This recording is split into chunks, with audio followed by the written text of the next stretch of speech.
Today we will learn about MS Paint. What is MS Paint? MS Paint is a software that is offered, that is a built-in software by the Windows. When you install the Windows on your computer, this MS Paint automatically installed on your computer. We use this software to make some drawings, to edit our pictures, and etc. How to load the MS Paint? You will go to the Start button. You will type PAINT. In Windows 10 offered us two paint, Paint 3D and Paint. We need a simple paint, and I will make a double click on it. And this is a window. Here are the three buttons. This is a close button. If you click on this button, it will close your MS Paint. This is a maximize button. As you can see, this is a smaller size. This is a smaller size of this interface. So if I click on this button, it will maximize my window as per my screen. So look at here.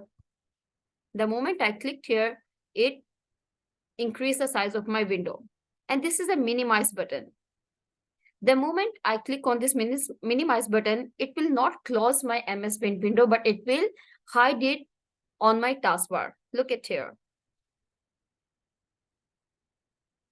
Here, look at here. This is my MS Paint window. And when I click on the minimize, once again, look at here, it's minimized here. So from the taskbar, I can again click on it and I can reopen it. Okay, so this is the first interface. This is the first screen that you will encounter after opening the MS Paint. These are the colors, these are the shapes, and you can observe the names here. This is the clipboard area. This is the image tools. These are the basic tools that you can use to draw some painting. These are the built-in shapes that you can pick any shape to draw any kind of shape. Here is a color palette. You can pick any color.